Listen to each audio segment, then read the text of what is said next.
Okay, hi everyone, Steve from New England Saws here. We're going to go ahead and do the engine and tank assembly installation. For this you need these self-tapping screws. These are P6 by 19 millimeters long. You're going to need one of these M5 by 16 millimeters. You need this impulse line, which is part of just the rubber pieces. And one thing I'm going to do at this stage is I'm going to prepare, basically cut off the extra gasket material here that was left over. So we're going to just do that real quick now because it's easy to get in here. What I like to do is just take a flat razor and then just use the surface here as a guide. And you're cutting off these little extra tabs from the paper gasket that's in between the two crankcase halves. So I just go on here, and just start on the edge, and just work my way. Don't drop this inside the crankcase, obviously, and then just throw that away. You can go back over it. You really want to make sure that it's nice and flat. It will compress, and usually I put a little bit of sealant around this anyway, so if it's not perfectly flat, it's okay, but you do want to get rid of most of it if you can. Same thing on this side, just follow the surface here of the cylinder. And we can get rid of that. Just make sure it's nice and flat. Okay, cool. That's good. So now we're going to go ahead and put the impulse line on. It goes right here on this little brass fitting. And it goes on so that this tapered end is pointing away from the engine. That's going to go through a hole inside of here. What I like to do is I like to just grease up this little fitting so it goes through easier. Just makes everything a little easier for you. Okay, cool. So what we're going to do now is we're going to take the tank. This is the gas tank, and we're going to put it on here. And the way to do that is to get this thing out of the way. And you just basically slide it all over all at once. And you find it's a little tricky at first and kind of a pain in the ass, but what you want to do is you want to make sure that this impulse line goes into the right hole, and it goes into this hole right here below where the intake boot's going to go. We'll fix that in a second.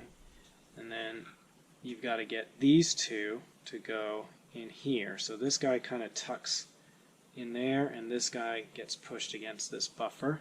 I'm not sure if you can see that very well. And then this buffer goes here, and you got to get past this oil or this fuel tank ledge here, kind of all at the same time. So it's not like the most graceful thing, but once you get it in there, it'll all be aligned and you'll be fine. So sometimes it just takes a little pressure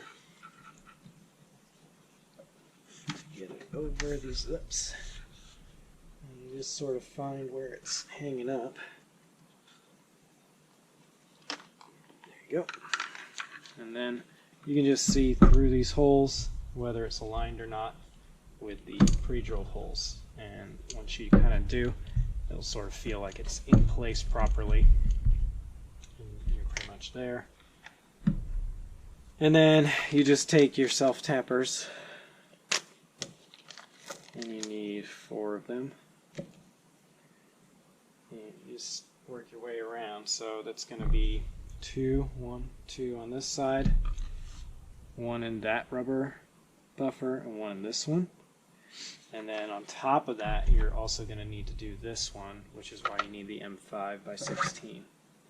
Let's go ahead and do this real quick. Okay.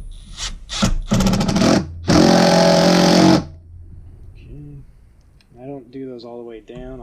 I will use the torque wrench finish those out. Just make sure it's all lined.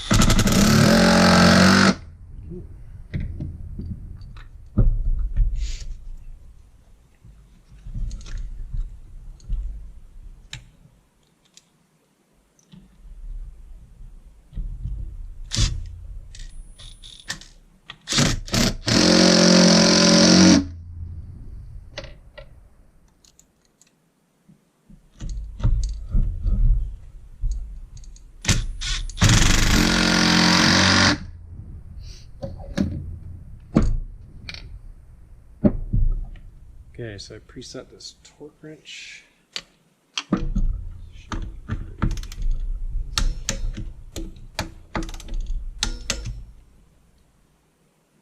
Okay, we're going to make sure that this one's all the way down because I can tell it's not all the way down. Cardinal sin of using a torque wrench here. Okay. Cool.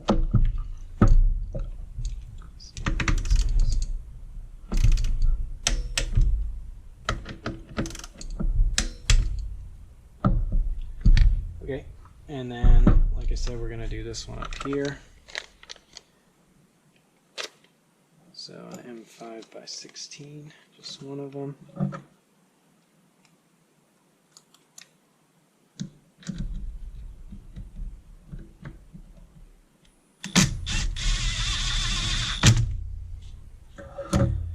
And then that guy, 7.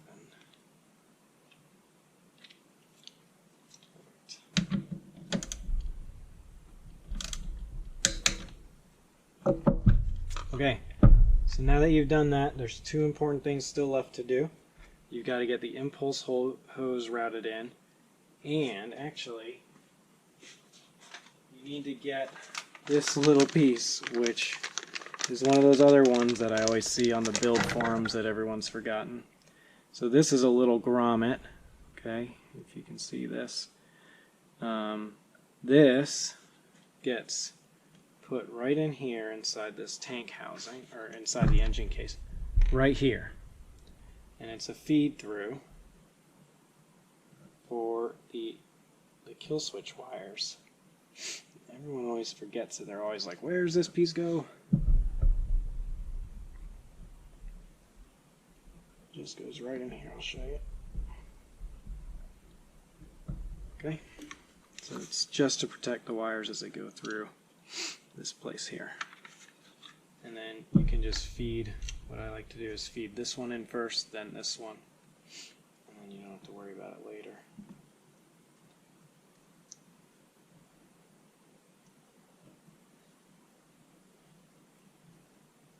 Let's have a look. Okay, this guy as well.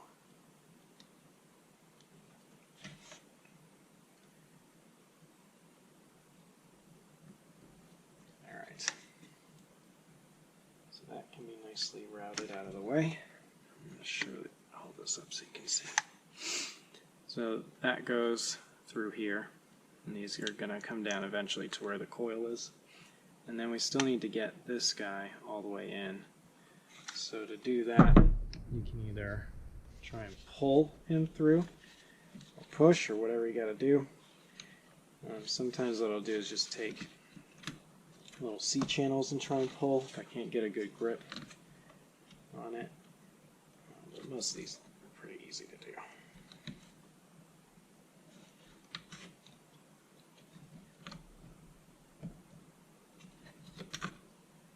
You don't want to rip this hose. If you rip it, then you will have a long-term issue because the impulse line won't go to the carb and then it won't be fueling.